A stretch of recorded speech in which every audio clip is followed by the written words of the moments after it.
there are some men and women who are just sociopathic abusers. That's going to happen in every culture, every group of people on earth. They're just sociopathic abusers. But the scale at which this happens, it can be reduced. And we have to watch very closely our daughters and who they associate with. Some men hide it. So I'm not talking about those men that hide it, especially the ones who put on the brave face. Like I said, the sociopaths. Y'all story is very, ooh, I don't know what the hell if I do that if I was in them situations, because kind of like what Courage for Life said. I don't know, maybe I'm crazy, but I don't know. I do appreciate y'all sharing those stories, because I know one of my good friends, she was in a situation like that, and I would witness some things. And the worst decision I made was I inserted myself because it was making me angry. But that was the wrong thing to do because she wasn't ready to let go. And I had to learn that. So once I inserted myself, it was pretty much like, oh, she got a strong friend. I gotta break that up. Because if I let that strong friend stay next to her, then eventually she gonna know how to leave and walk out. So like he would try to like tell her, she can't, you can't hang with her, you can't hang with she, I can't do that. So I just took a step back, and it hurt me because I love her. And we're still friends to this day, but I had to like kind of like I had to wait till she was done dealing with that. And it hurt so bad because a kid came out of it. And it's so crazy because, an innocent child came out of it. And it's like as soon as the baby came, then she left. So I would ask her, like, why did it have to take that? I never understood that because I've never been in that situation. And I would ask her that. And she told me, like, when she looked into her baby's eyes, like, that gave her the confirmation, like, I got to get out of here. But I'm just sad it had to take it to that point. But that's what she told me, and I respect her for that. But being like having to see that with somebody that you really love, like that sucks. Because now it's like, you created a child, so now you have to raise that child with this man that treated you like that. So be ready for him to give you hell and vice versa. And it's not going to be smooth, and it's still not smooth till today. But I always tell her, like, you just have to deal with it, and you just have to do the best you can. But I just hated to be that person to be there watching, because it really did suck, and it made me so angry. So I wanted to say that. And I also wanted to say, I think that whether it's the man doing the abusing or the women doing the abusing, I feel like when they are seeking these men or women out, I feel like they kind of know, like while they're dating or while they're talking, if they can run over that person like that. And I think a lot of the times the man or the woman, whoever the abuse or whoever is on the opposite side of the fence, they miss those red flags because they're so happy in the beginning and they're dating and everything just seems so fun, but they miss those red flags. So you have to watch out for men and women like that, because sometimes they look for weak people on purpose so they can do that stuff too, so they can have people follow them. So I just think that like a lot of women and men who end up in those situations, they are avoiding those red flags because Yeah. they're there. But you be so happy y'all talking, you think y'all got all this stuff in common, and you're just missing them and missing them. And I think it's normal because you feel like, like this could be the one and this, that, and the third, but it happens. So now you're in a situation, especially for women, because I know I'm a woman and I know it can be hard to walk away in that situation, because a lot of women feel like I put in all this time. I don't want to give up. I feel like this can be fixed. I want to try it out. I want to keep trying. I want to keep trying. And I think another reason is it could be it could be children involved, and you really want your family to work. It could be stuff like Yeah. that, and it also could be because maybe you feel like you're not pretty enough, or you feel like that you're not on a level to leave him because you felt like that's the best thing that you could get when it's really not. So it Let could be me a bunch of things. let me make an advertisement. I'm gonna insert an advertisement for fathers now. Of course, there are some men and women who are just sociopathic abusers. That's going to happen in every culture, every group of people on earth. They're just sociopathic abusers. But the scale at which this happens, it can be reduced. And we have to watch very closely our daughters and who they associate with. Some men hide it. So I'm not talking about those men that hide it, especially the ones who put on the brave face. Like I said, the sociopaths. Any man could choose them, but it also becomes a breeding ground when there are so many women like here in the States and more specifically in the black community who are under the covering of no man at all. This is where I believe this kind of problem is just only going to get worse before it can ever get better. Right. So they're making up their own rules of engagement on how they deal with men. And that's not safe at all because outside of, like I said, religion and everything else, some religions, he literally is going to have to break your skull for them to remove you. But then I thought about it. Have I ever seen a man or a group of men remove a woman out of a home? And I absolutely have. I absolutely have. And it's that covering, not only of your father or any of the community itself, to say we don't want this man and his behavior associated with us.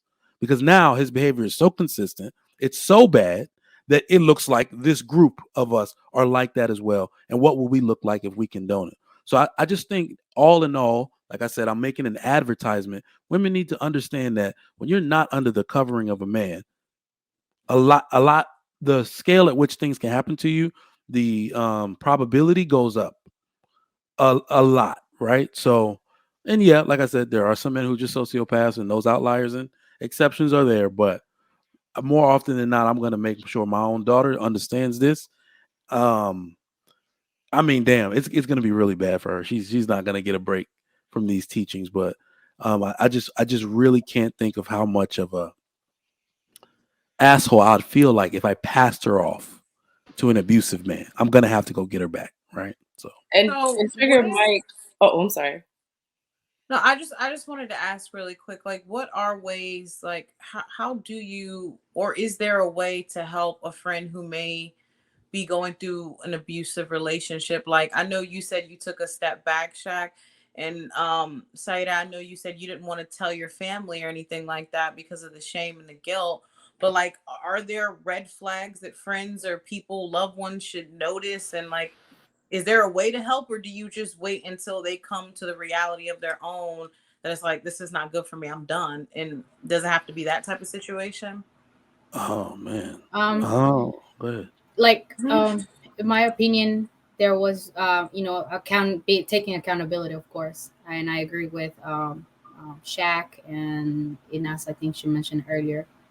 There was some flags. There's some red flags, and you can see them. I could see that he had anger problems at first. Like he will not explode and be abusive, but he had anger problems. That things that he will minor things that he would just get mad and really really mad. Um, Example, he he confused the mall. We were supposed to go to the movies to one mall, and he went to the other one. I'm like, hey, I'm waiting, and he was like, no, you said it was the other one. That little thing. I said, you know what? I'm never going out with this person again. I spit up, and it came on my face. But I saw the red flag. Also, I cannot blame my father because he told me. He actually told me that I was going too fast with him, so that's my accountability, because my father can tell me his advice and he can tell me, and I decided not to listen to him. That's part of also because my father cannot force me, but I can definitely need to hear him. I needed to listen to him, but I also agree, Shaq. I was vulnerable. I was coming from an engagement, and that person was doing really bad, and I decided to leave him. So I was very vulnerable at that time. That's the accountability I can take on all this. Now, for the question that you ask about the flags that you, or things that you will show, characteristics that you will show that your people might see. I remember my sister telling me that I was not the joyful person that I am. I actually lost my identity. That's the way I can describe it. The best. Like I didn't know I could. I look at myself in the mirror and I didn't know who I was. Um, I didn't have a style. I wasn't even picking clothes to dress nice. I was just picking clothes to wear something, put something, to not be naked, but not like to look good. And that was not my normal self. So they were like, they used to say that I was angry all the time. So all the negative aspects that he had, he created a mini me version. So that was me. And I remember like my coworkers, like I didn't have friends. He used everybody that was my friend used to, like, if it was girls, they were hoes to him. You know, that he started like doing that, what Shaq said, like putting me aside from everybody. So yeah, you know, I remember specifically my sister saying that I was not the joyful person that I was before, that I became something different since I was with him. And of course, all I needed to say is, you know what, I'm going through this BS, but I didn't say. I just kept it to myself, because again, I'm a prideful person, horribly, when I'm not supposed to be pride at that moment. Because you know, I should have said something. I should have asked for help, but I was trying to pull myself out of it by myself. Yeah. I think one thing that I really admire from my mom is that she shared these stories with me, and she helped me, unbeknownst to me at the time, of course, because I was a child, but she helped me be able to evaluate men in a way where I didn't go through the bad boy phase, or bad boys to me were like big red flags. And my mom basically just told me, like, this is what I went through, this is what I hope for you. And I took that and I ran with it. So I avoided a lot of what we would call red flag men, or F boys or things like that, because those things, those type of men could possibly lead to someone like my father. That's how I thought in my head. And to trigger Mike's point earlier, in my culture, if there is even a whiff of a man breaking a piece of hair off of a woman, they're coming to get you in your house physically, and they will hurt you. So that's a community accountability that I grew up knowing, that I will always be protected by my family, by my community. And I really wish it was like that here in the United States.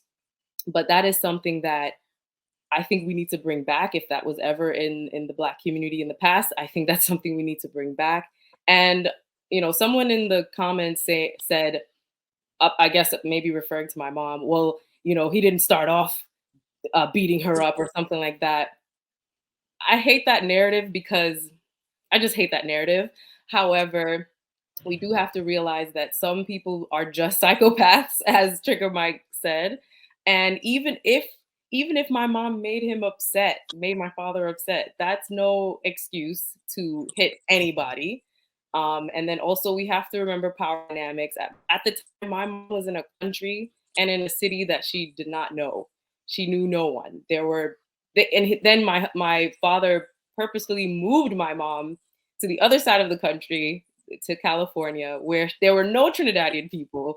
There was just nothing of her culture, nothing she could relate to. So she was alone, waiting for her immigration papers with 2 children. So we have to realize that everyone's story is different, and we can't just say, oh, well, you antagonized him to beat you up or something like that. I think that's a horrible way to go about it.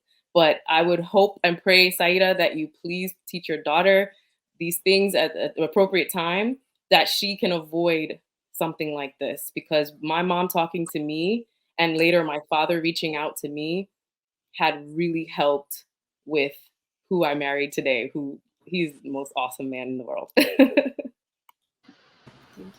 Well, Trigger Mike begs to differ. I'm the most awesome man in the world, but I understand your bias to your own husband. Kudos to you.